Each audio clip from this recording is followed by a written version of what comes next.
Hello, my name is Emily Florio, and I'll be talking about my mindfulness project and what I did, my experience, how I am planting and planted self-awareness, my 8-week experience with it, and most of all, and I think the most important part of it, was the benefits that I received while doing this project. So when starting this project, I had to decide where I wanted to go and how did I want to make myself more aware and, so to speak, slow my mind down.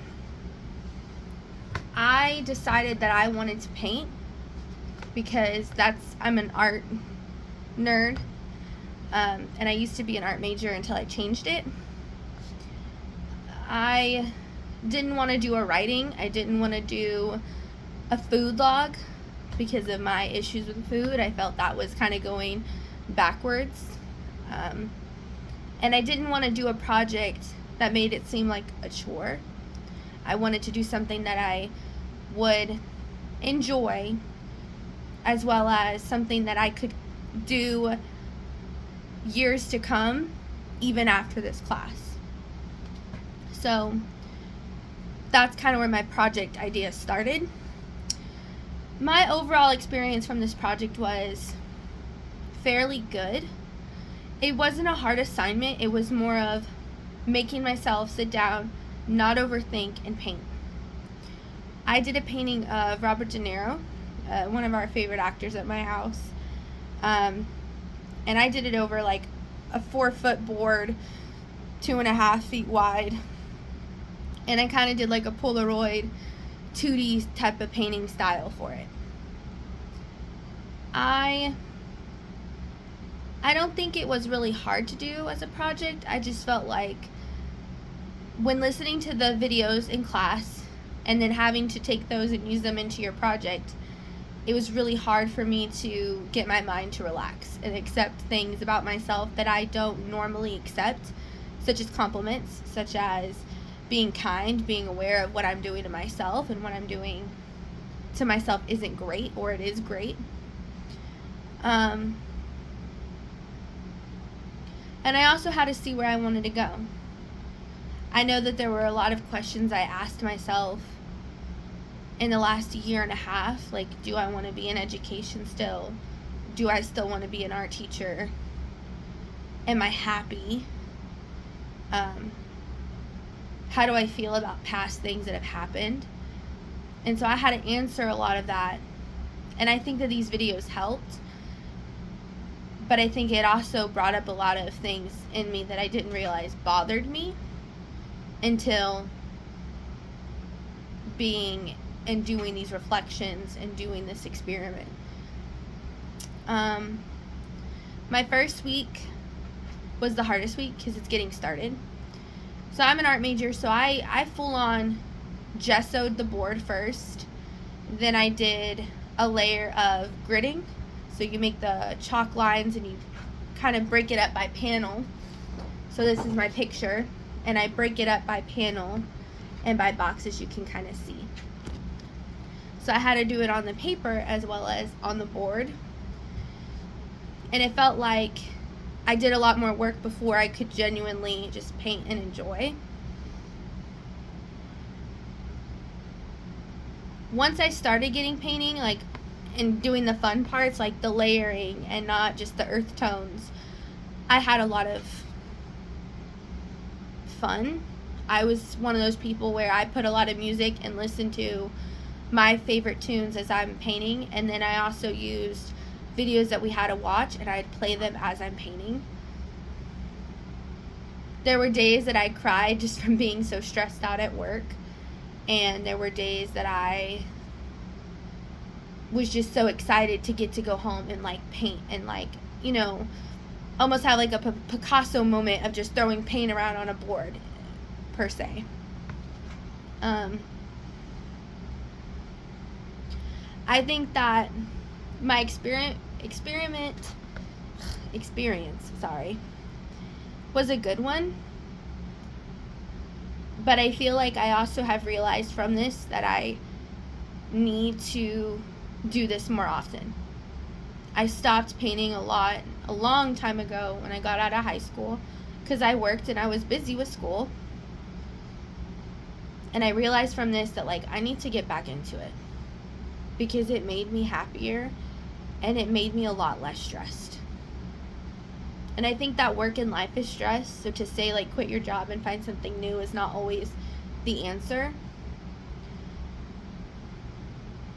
I realize that I have a lot of self-worth that I need to put forward in myself. I need to stop putting myself on the back burner.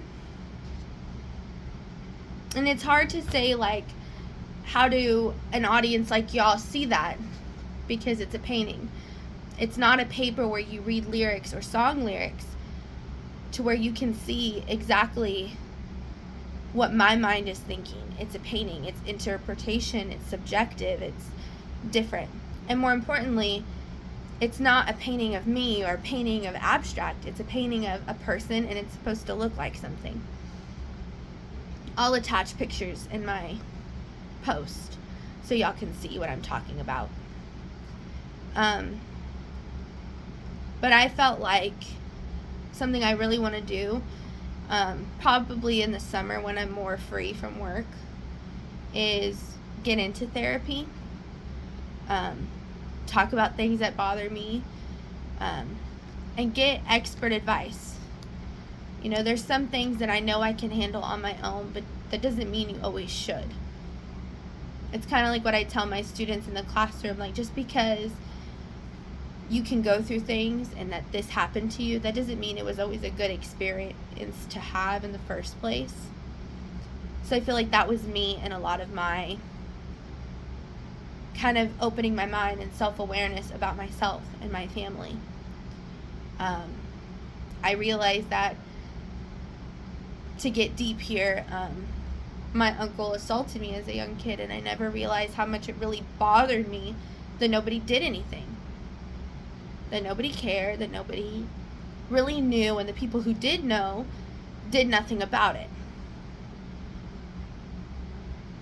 And I think it was really, and I won't get into the story of it, and I know there's people who have many worse stories than I have, but it made me think of things like that, like, there's certain parts of my own family I can't trust.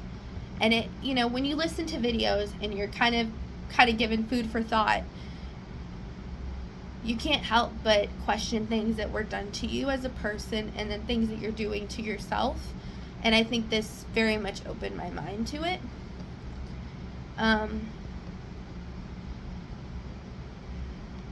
For that, I'm grateful. But at another point too, now I feel like I opened up a whole another can of worms mentally for myself. But maybe, just maybe, I needed that. I feel like I implemented my self-awareness by making myself step away from homework, step away from the paper, step away from, I'm a paraprofessional at KDISD, so I'm always chart and sped paperwork, implementing IEPs, individualized educational plans, and it's draining.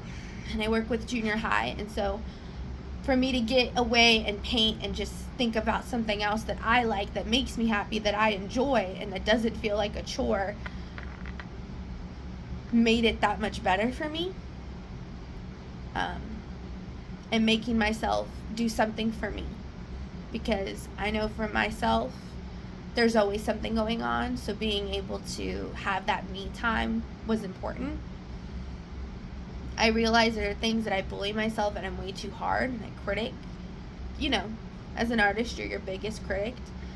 But I think overall my benefits were being able to see the good things that I have done and appreciate them. But I think also seeing the things in myself that it's not normal to be this sad. It's not normal to sit like this. When you're young, I think you're expected to do certain things and hide certain emotions, and then as you get older, it hits you like a truck. So I think this project made me more aware of the things that my family has done and the things that I have done that I want to fix, and potentially change for the better. So overall, this project for me was a good experience, emotional roller coaster experience, but nonetheless a good one that needed to happen. So to people who haven't done this project, I would say you need to do something like this. Whether you go simpler as doing little sketches and doodles every day, you do something small that's for you, whether it be a food log, a diary entry, photography. I think that people need to do this more. And especially if I could suggest this to my kiddos at work, I would, because life is really hard and we all need sometimes a break from life and to sit and appreciate and to reflect. So